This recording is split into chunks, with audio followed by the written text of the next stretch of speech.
Hi, everyone. This is Nathan Smedley. I am scheduled to, or signed up to do week 8, chapter 7, problem 8A in the homework. And so here it is. We are preparing a cash budget for Whispering Winds Corporation. It's got the information here. Some of the information we're going to need down below: purchases for each month, salaries, administrative expenses, selling expenses. And we're going to add these things down to the cash budget.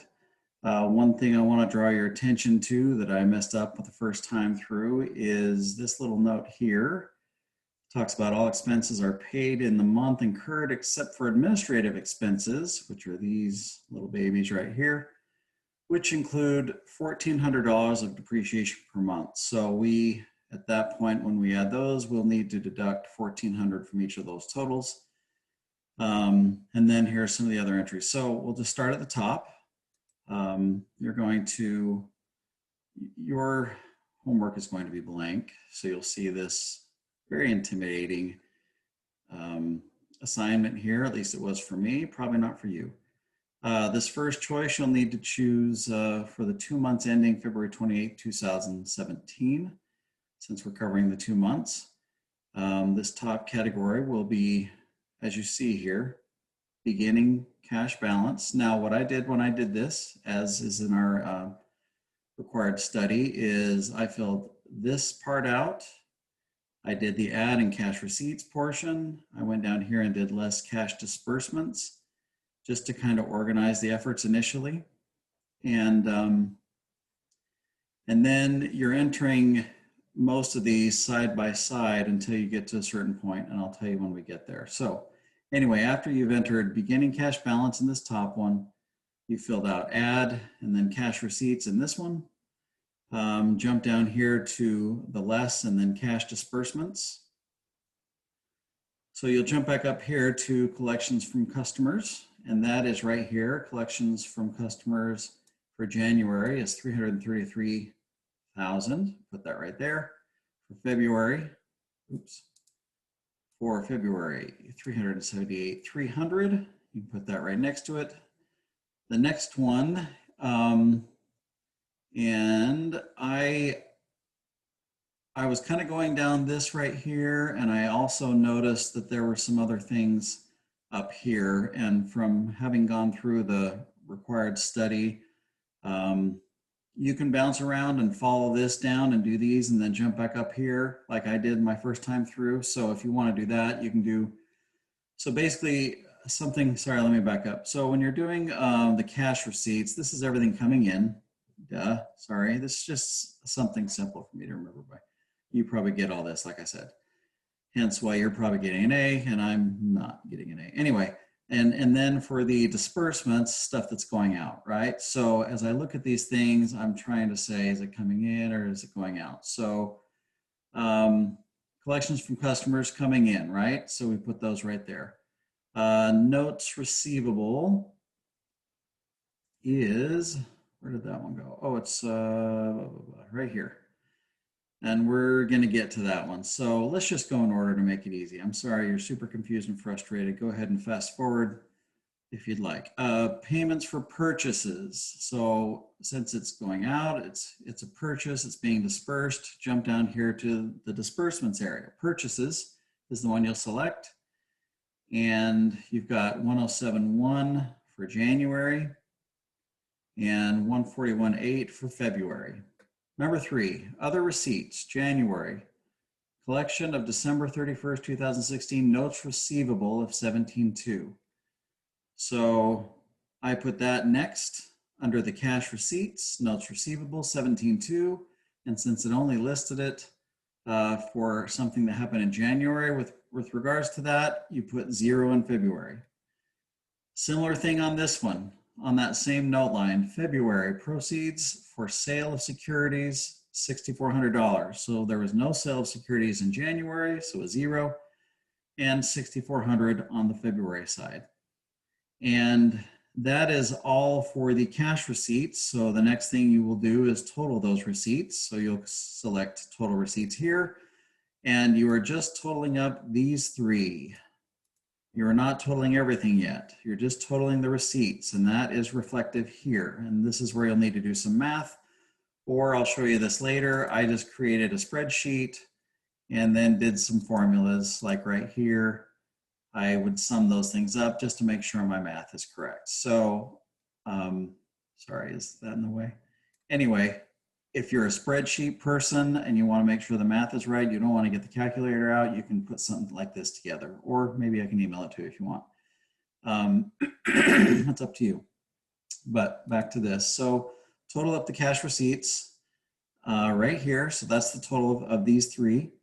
And then you add this, the total receipts, to the beginning cash balance, which gives you this figure here. You're not going to do that yet for February because this figure here isn't there yet. We're not going to get that figure till we're done with January. So moving on to disbursements. If you followed my weird instructions earlier, you went ahead and added the purchases. But if you didn't, go ahead and do that now. So purchases for January, 1071. That number is, sorry, that is right here. Payments for purchases, sorry. Forget that number. 1071 and 141.8. Those are right there for January and February. Dividends. That is up here. Yeah, other disbursements. February 1210 of a cash dividend. Again, it's February only. So you'd mention dividends here, 0 for January, 12.1 for February. Salaries, a cash disbursement. That is listed up here. 83.8 for January, 81,000 for February, 83.8 for January, 81.8 for February. Administrative expenses. This is that tricky one where you've got to read this note extra good. So you're going to subtract $1,400 from each of the administrative balances. 70,200 minus 1,400 gives you 68.8. And then that's for January. For February, 74.6 minus 1,400 gives you 73.2. I didn't do that the first time and hit the submit down here, and I got that wrong, and everything after it, it was a vicious ripple effect. So make sure you get that right. Selling expenses, straightforward. They're right here, 78.7 for January. And then 86.3 for February. So then, like with the total receipts up here, you will total your disbursements, and that is just these columns right, or these cells right here. Total disbursements, get a total there. That gives you this 60,100. Now, this next cell is an indicator of whether, total disbursements is here, and then you're subtracting total available cash from total disbursements, where you get the number that goes in the cell labeled excess. So here you'll either have a positive, or you'll have a number, and you'll see in February it's a little bit different number than it is in January. January has 60,100. And here's where you pay attention to this note. The company wants to maintain a minimum cash balance of 56.9. And since this exceeds 56,960, you don't need to borrow anything to get there. There are no repayments, so your ending cash balance for January is 6,100. You take that number and you put it right here. You've already, if you entered these things before, like we talked about, you've got your collections from customers for February, the 0 on notes receivable, because that only applied to January, and the 6,400 sale of securities that only applied for February. Add those cash receipts up to get this total, 384,700. And then you add that to the beginning cash balance, which gives us this 444,800. Leave that right there. Then you move down to do the same thing of totaling the disbursements. If you've entered those already, again, with that tricky administrative expenses one, you get 394,400.